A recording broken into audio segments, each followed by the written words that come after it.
திருவருகை காலம் செவ்வாய்க்கிழமை புனித பிரான்சிஸ் சவேரியார் பெருவிழா. ஓரியூரில் இரத்த சாட்சியாய் மரித்தவர்.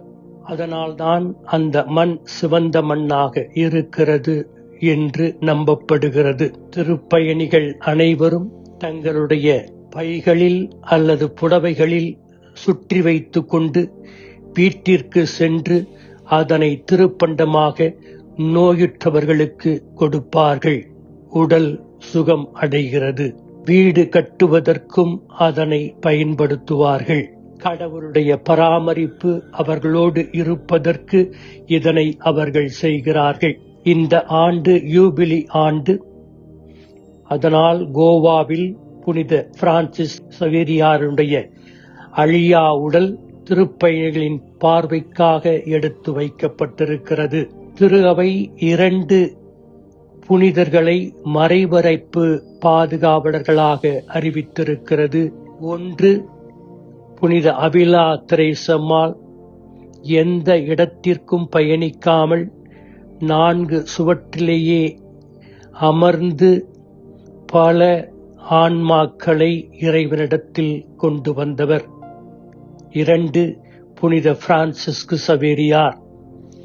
இவர்தான் அதிகமான தூரத்திற்கு சென்று இறைவனுடைய வார்த்தையை, நற்செய்தியை அறிவித்து மறைபரப்பு பணியை செய்தார். இவரிடமிருந்து கற்றுக்கொள்ளுகின்ற பாடங்கள் என்ன? நாம் புனித பிரான்சிஸ் சவேரியாருடைய சுரூபத்தை பார்த்திருக்கிறோம். அவர் ஒரு சிலுவையை ஏந்தியபடி, அந்த சிலுவையை பார்த்தபடியே அவருடைய அந்த சுரூபம் இருக்கும். அதுபோல கிறிஸ்தவனையும் சிலுவையையும் பிரிக்க முடியாது. சிலுவை இல்லாமல் சிம்மாசனம் இல்லை. சிம்மாசனம் மகிமை, மாட்சிமை, உயிர்ப்பு, மீட்பு வேண்டும் என்றால் நாம் சிலுவையை சுமந்தே ஆக வேண்டும். எனவே நம்மை பிரிக்க முடியாது. கிறிஸ்தவனையும் சிலுவையையும் பிரிக்க முடியாது என்பதனை இது சொல்லுகிறது. 2வது, நாம் புனித பிரான்சிஸ் சவேரியாரை போல துன்பத்தோடு வாழ அழைக்கப்பட்டிருக்கிறோம். பிரான்சிஸ் சவேரியார் அந்த சிலுவையை பார்த்து அந்த சிலுவையிலிருந்து அவர் அந்த சக்தியை பெறுகிறார். ஒவ்வொரு நாளும் அவருக்கு தேவையான சக்தியை, தனது துன்பத்தை தாங்கிக் கொள்வதற்கு, தன்னுடைய எல்லாவிதமான அபிலாஷைகளையும் தாங்கிக் கொள்வதற்கு, தன்னுடைய எல்லாவிதமான சோதனைகளிலிருந்தும் விடுபடுவதற்கு அந்த சிலுவையிலிருந்து எல்லாவற்றையும் பெற்றுக் கொள்ளுகிறார். நாமும் நம்முடைய வாழ்க்கையில் சிலுவை வேண்டும் என்று சொல்லுகிறோம். தங்கச் சிலுவை வேண்டும், வெள்ளிச் சிலுவை வேண்டும் என்று முகத்தை அலங்கரிக்கிறோம். அழகான சிலுவையை வீட்டில் வைக்கிறோம். ஆனால் துன்பம் மட்டும் தேவையில்லை என்று சொல்லுகிறோம். துன்பம் இல்லாத இயேசு இல்லை.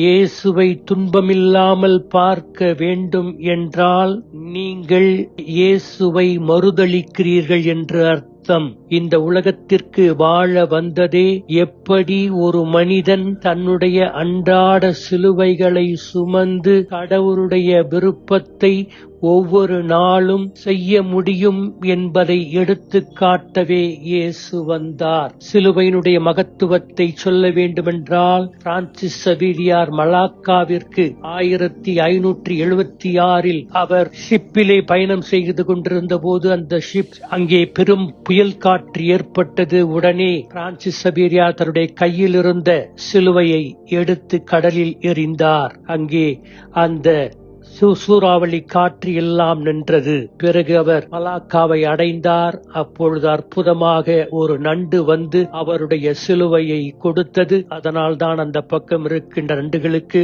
சிலுவை அடையாளம் இருப்பதாக சொல்லுவார்கள். எனவே நாம் மனதில் வைப்போம். இன்றைய விழாநாயகர் சிலுவையோடு வந்தார், துன்பத்தை ஏற்றுக்கொண்டு வந்தார், துன்பத்தின் வழிதான் மீட்பு என்று எடுத்து இயம்பினார். தன்னுடைய வாழ்வு முழுவதையும் அந்த இயேசுவுக்காகவே ஒப்புக் கொடுத்தார். எனவே நாமும் அப்படி வாழ இறைவனிடத்தில் வரம் கேட்போம். ஆமீன்.